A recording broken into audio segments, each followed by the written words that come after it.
Good afternoon, good afternoon, good afternoon again, folks. Welcome to another episode of Spilling Tea. I'm your host, Tiffany Daniels. We're going back to that horrible world known as the JRC. But before we do the usual disclaimers, remember, we're shooting through them real quick. In the description box, you're going to find a link to the article that the Judge Rotenberg Educational Center doesn't want you to read. It's written by NeuroClastic, a small non-for-profit started by autistics for autistics, wherein they interviewed and surveyed over 900 ABA professionals in regards to the JRC's so-called behavior modification program. Matter of fact, the JRC doesn't want you to read this article so much, they have threatened NeuroClastic with a defamation lawsuit if they did not remove it from the website. Well, folks, NeuroClastic has refused, so you know the drill. Please read that article and share it on all your social media. Also included in there is NeuroClastic's public statement regards to the defamation lawsuit threat, as well as a link to their GoFundMe. We are crowdfunding in case the JRC actually sees through with their threat. Also included in there, the Ozark's first article in regards to the Agape boarding school, now known as Stone for Help boarding school, a so-called Christian-themed boarding school based out of Stockton, Missouri that takes in so-called troubled male teens that has pending over 21 civil lawsuits, claims, and allegations leveled against it, all which have been substantiated by the Missouri Department of Social Services, and they include the following: sodomy, rape, sexual assault, child abuse, psychological and emotional abuse, child trafficking, starvation, and that's just for starters. You have one former staff member arrested by the FBI, another a doctor still on the premises with full access of the boys up on multiple, again, substantiated claims of sodomy, rape, and sexual assault of the boys there. You have an attorney general too busy chasing after drag queens and trying and failing to fund public libraries to actually do his job, and you got a governor off his nuts. So please send help. Read that article. Share it on all your social media. Also included, as always, all the pertinent links to the Stop the Shocks campaign, including Autistic Hoya's massive archive on the subject, Jennifer Masemba's behavioral sheet of shockable offenses, a clip out of the 7-hour ordeal undergone by Andre McCollins back in 2002, the templates, and the ever-present, self-explanatory change.org shut the Judge Rotenberg Center down petition. When we discuss the JRC, you're going to hear vivid descriptions of and catch clips or surveillance footage of people with disabilities being tortured and abused. If you got young children present, folks, please use your headphones, all right? All right, trigger warning. This channel is marked not for children for a reason. We use profanity on occasion and speak on dark subjects. If your child is 16 and younger and they are watching this, very obviously, parental supervision is very much advised, all right? Another trigger warning. This particular law review was written in the summer of 1988, where most prevalent ideas in regards to treatment of people with developmental disabilities and mental health issues had to do with the hammer method, as I like to call it. This lawyer is very much in favor of aversive treatments.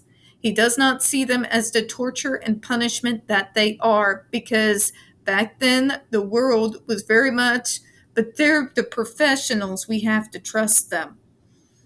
So be prepared for that. I've already been triggered just going into this. I'm probably going to be triggered more, and so are you, so warning in advance, all right?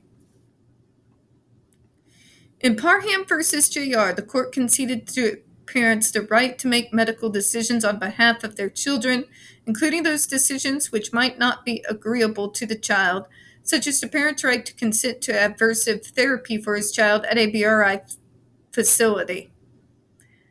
Oh, so this makes it right then. But it's what's best for them. You don't understand. We have to torture you. We do this because we love you, says every abusive parent on the planet. Do you also agree then that a parent has the prerogative to beat the crap out of their child for what they perceive as inappropriate behavior? Because if your answer is no, you've got no ground to stand on. It doesn't suddenly change because one child's got a label, Karen, no matter how much you want it to. And remember, we're talking the Massachusetts courts here. They don't exactly have the best record when it comes to making good decisions in their courtrooms. Salem, ring any bells for anyone? Because I promise you, folks, that's what the United States is known for around the globe. Then other countries, Scotland, England, I can tell you this, they don't know that practically any of the other states exist. They know about Massachusetts and New York, and what they know about Massachusetts is Salem. Okay?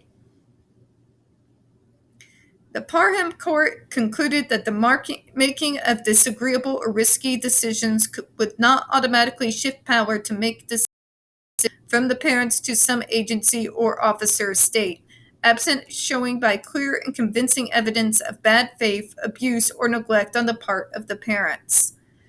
How in the name of God is sending your kid to a hellhole that had already killed 2 students with very documented atrocities committed against kids, but because it's called treatment, the parent gets the right to send the kid there even when the kid is begging for the torture to stop? You all are monsters. I hope you know that.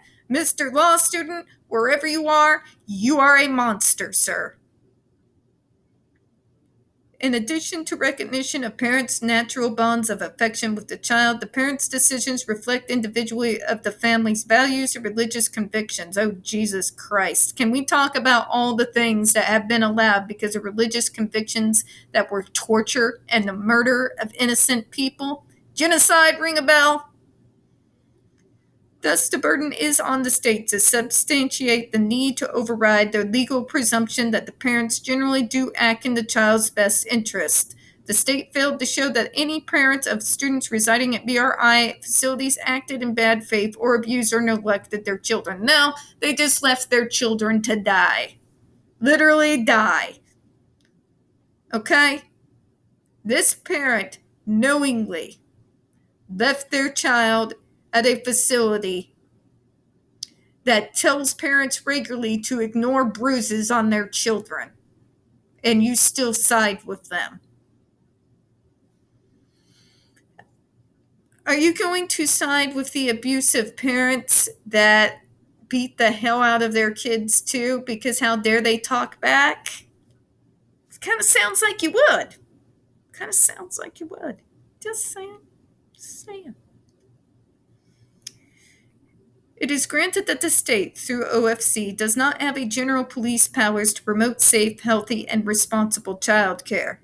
Those powers, however, may only be exercised in a broad manner and are applicable to all without any considerations for individual differences.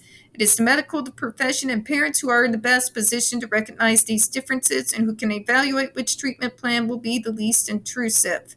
If you think that torturing a kid by depriving them of sleep and food and bed, pinching them, not leaving one piece of unmarked skin on the child, which has been noted in multiple medical documents, is the least amount intrusive,